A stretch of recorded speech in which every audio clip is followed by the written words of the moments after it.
Ms. Cheryl Chan.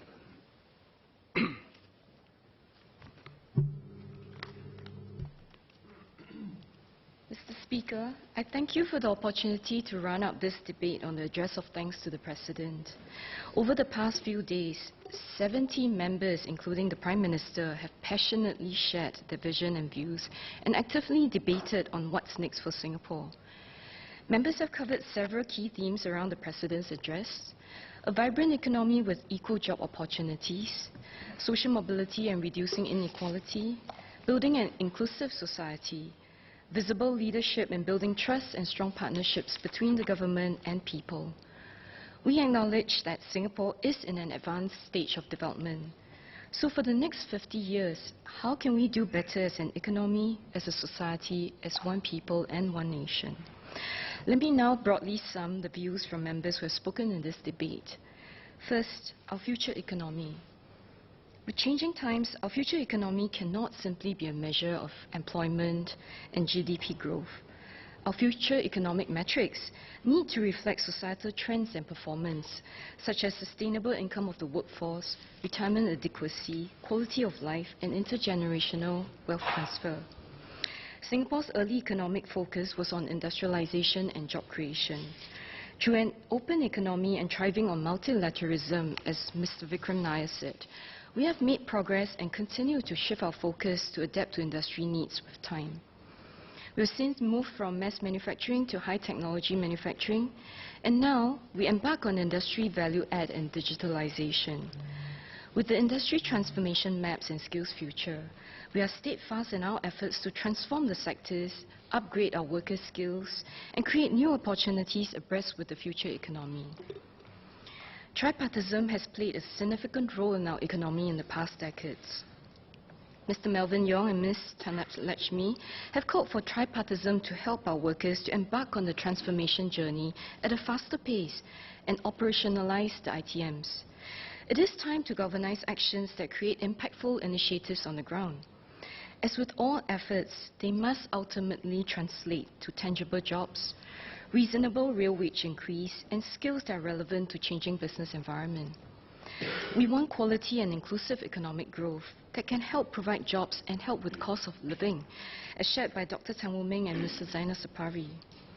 We need to break new grounds, build new capabilities, and transform vision into reality. New partnerships of public and private service model have to be forged. Support has to be given to prevent unfair practices against small businesses. This new world and its changes impact not only our citizens and businesses, but also the regulators and the government. They too need to adapt to social, political, and global market dynamics. They must be more agile. Speed and mindset shift are essential. Mr. Patrick Tay, Mr. Ang Hin Kee, and Mr. Desmond Chu urged the government to study how the new models of technology like AI will impact our workforce and the need for a new legal framework around it. Similarly, HR support for freelancers and new models of contract workers that Mr. Ang and I shared. This calls for boldness in the way we do things, and such bold shifts could mean a deviation from what we know best: the structured processes, well-trotted known sectors, multinational corporations, and strict compliance. In my speech, I suggested to create an ecosystem of industries with more SMEs abroad, a point that was also alluded to by Mr. Liang Yinghua, Mr. Teo Selak, and Mr. Thomas Chua. They further added that we need an effective trade mission, local trade associations and chambers to do more in implementing ITMs, to help our companies hunt better as a pack overseas and overcome the steep learning curve while venturing into foreign emerging markets. For all this to work, it boils down to a key element in our economy: talent. To build a future workforce, we have to cultivate and attract talents. Mr. Sakyandi Supat reinforced the importance of having labour laws that can ensure fair and inclusive employment practices to protect our local talents. Ms. Fumihai and Associate Professor Randolph Tan suggested a differentiated intake approach of talents to help businesses tap on technology to identify the future skills landscape, and why the need for equality of opportunity through our industry transformation push. To cultivate such a workforce, it has to begin young, and it starts from our education. We must develop students with varied abilities, not just knowledge, but applied learning and EQ that make each individual holistic. Such soft skills of empathy and character building are ever more critical, as Engineer Li Bihua and Ms. Cheng Li Hui highlighted. As the saying goes, all roads lead to Rome. So do the pathways of our students. We should enable diversity in their learning process and broaden the definition of success. Reward them for having learned and not mugged. Appreciate each child for their values and their demonstrable soft skills. On the long run, such students will intrinsically have embraced the concept of lifelong learning and are always skillfully deployable in different fields. Lifelong learning must also continue beyond tertiary education, as pointed out by Professor Madhav Mohan, Mr. Gantiampo, and Ms. Denise Phua. With digitalization and an immense economy outside Singapore, all talents, local and global, are not bounded by geography. Minister Chan Chun Sing rightly pointed out that we need to have skill sets and mindsets to compete internationally. As we build local talents, we need to be mindful that we include global talents too, particularly from fields that we currently lack. There must be a balance to address the immediate and long-term needs. I see the key role of the government in ensuring there is cross-cultural learning and knowledge transfer to gradually build our local talents over the long haul. Not many economies in the world have evolved at our pace or as well organized as us. But having a good start is only the beginning. Looking at the growth and rapid advancement of ASEAN countries and other economies like China, we cannot afford to rest on our laurels. I hope we continue to sprint, to create and be a creative inventor or an early adopter in the race, not a follower. And so, we must embrace emerging technology, turn them into useful innovations, and nurture new markets in our smart nation and beyond. Mr. Henry Quite suggested to harness the value of data and digitalization to create a single national digital platform where businesses can find new opportunities. Ms. Tin Pei Ling also highlighted that we must not neglect our seniors in the digitalization process. Instead, we should engender smart communities to support digital access programs that can help the needy and vulnerable. To achieve all this, our economy needs to continuously create sufficient diversity and attractive jobs, provide a work-life balance, and develop a positive work culture to appeal to a young and dynamic workforce. After all, it takes a motivated and innovative society to produce outstanding results, as Mr. Faisal Manap emphasized. So let's continue to enlarge our economic pie to ensure there will be more opportunities for our people to pursue and more outcomes for our people to share. Second, our future society. We must strive to do good together and further ensure we can reduce income inequality and enhance social mobility throughout all segments. This topic was vigorously debated upon by Mr. Ang Wei Neng, Mr. Peng Eng Huat, Mr. Sito Ipin, and many more other members I can't mention. I agree with Minister Ong Ye Kung that we have unfinished business of tackling inequality, and it requires ceaseless efforts and drive and continued refinement as we progress in our nationhood building. Be it through education, jobs, housing, or urban planning, our future city should be one that embraces diverse ideals and uplifts our fellow citizens from different backgrounds. A society where every generation has equal opportunity to achieve their dreams better than the previous generation. Whilst family conditions, job cycle vary for every individual, the duty of the government is to ensure that every citizen has a place in the country, a home to live in, and every child grows up with equal access to education, jobs, and a safe environment. But this do not occur by chance. Meticulous planning, social strategies in place, and precise execution are necessary. Social cohesion in Singapore was brought about by many factors. We need to continue to work on and strengthen the values that define us as a society. Values of social good, what it takes to be an active citizen, how do we give and share with others. These are areas that we should promote, as noted by Ms. Jessica Tan, Mr. Denise Tan, Mr. Azmun Ahmad, Mr. Lim Biao Chuan, and Mr. Chong Ki Hyong. We need to get the basics of the society right and not discard what works just to be bold. Only a good society with strong values and virtues can withstand the test of time, and this is the point that Mr. Seah Kian Peng also referred to. Further, I see that the government and the people should begin making our own Tetris safety net. A tertiary safety net is one weaved from layers of support, one that's expandable in scope and one that's fundamentally stronger when the layers fall in place. It takes many hands to further ensure that no one is left behind. I appreciate what Mr. Louis Ng's father has taught him, and I quote, "There is beauty in giving than receiving." Many members suggested too that we must encourage the spirit of community giving. We are fortunate today that we have volunteers, social workers, and civil society activists, people who have stood up for causes, listened to other people, gave back and helped others. But we always have a need for more such helping hands in our society. While the lower income group is always supported, we have to begin considering expanding our reach in different aspects to give more protection and peace of mind to a burgeoning middle class. This explains why it is even more pertinent that we continue to work on options to cater for everyone.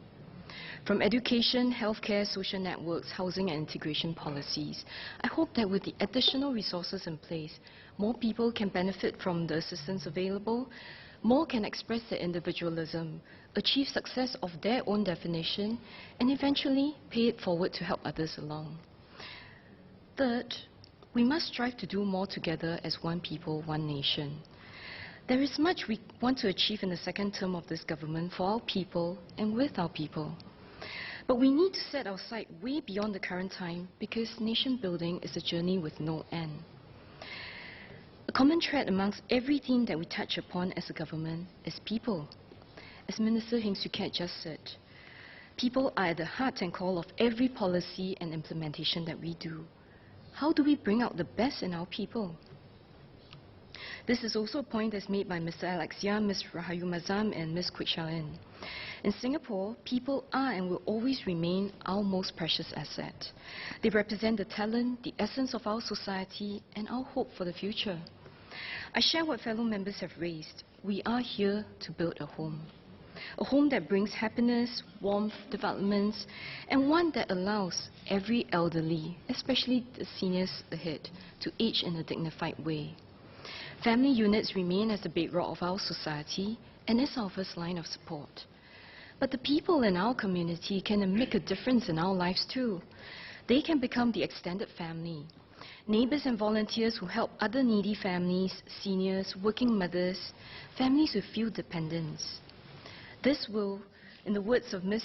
Joan Pereira and also described by Minister Indrani Raja, this is the true kampong spirit that we want to have, the care for the people around us. Each action, each step is a sign of strength, unity, and hope to fellow Singaporeans. In all that we do as a citizen, a student, parent, caregiver, worker, or employer, we must always bear in mind the end goal of making this country a more inclusive one. From inclusive growth to inclusive learning to inclusive workplace, we should rally behaviors that promote meritocracy, diversity, and inclusion, and encourage social norms, adoption of standards for age-friendly, women-friendly, worker-inclusive workplace, as advocated by Dr. Amy Kaur, Associate Professor Fatima Latif, Mr. Heng Chee Hao, and Ms. Low Yen Ling. Mr. Darrell David also added how we can provide education support for neurodivergent students, and one which I strongly support too. Dr. Chashulu spoke about the need to further bridge the gaps in healthcare services for senior patients, individuals with mental health needs, and strengthening our primary healthcare. As we strive to do well as an economy and do good as a society, the process is just as important as the outcome. Exactly what Ms. Sun Xueling mentioned earlier. I trust the government will strive to constantly work and give their best to Singaporeans. As we have heard from the members in this House, leadership, teamwork, empathy, and trust are very important characteristics to have in our fourth generation of leaders. The government must strengthen the engagement with our people so that there will be a greater sense of alignment of concerns and aspirations, and a stronger sense of shared ownership. The need to work together as a team, to listen with compassion and humility, open to alternative views, deepen engagement, and build trust with the people was strongly echoed by Mr. Chris D'Souza, Mr. Pritam Singh, Mr. Ganesh Rajaram, Mr. Murali Pillai, Ms. Chia Yong Yong, and Mr. Kok Heng Leung. As citizens, we should also share our views and ideas, endeavour to work with the government in the spirit of encouragement and experimentation for an optimum outcome each time. We must create our future Singapore together. because Singapore belongs to all of us. We can best succeed when we share this journey together. Mr. Speaker, let me end by sharing a story. I brought my parents to the Francis Ip concert last month. Before the close of the concert, Francis introduced a Singaporean songwriter and music producer, Mr. Eric Ng, on stage. And Eric went on to share his background and talked about his career and how he got into this industry. In all his excitement, he told us that it really started because of a mentor who was willing to give him that first opportunity that truly indeed became his first big break into the music industry. And he seized that moment and sincerely appealed to all in the audience. And this was what he said. Most of you present tonight here, I believe, are Singaporeans. For what I've been through, I know it would not have been possible without my teacher and a mentor who gave me that opportunity. So here tonight with me, I have here my own mentees and potentials who will become big in this industry. Thus, I'm appealing to all of you to do the same and support local talents. Give these talents a chance because I know they will make their mark someday.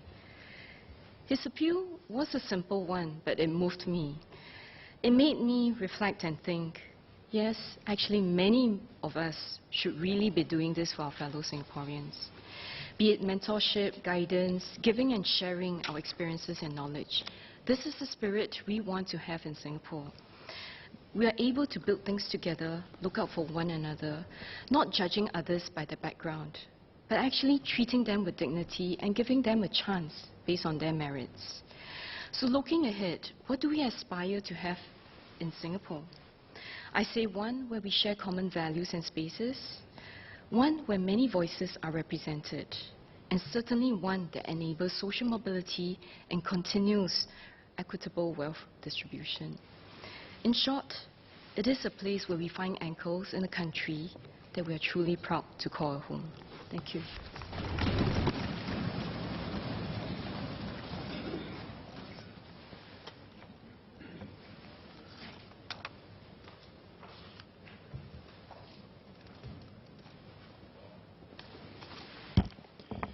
The question is that the following address in reply to the speech of the President be agreed to.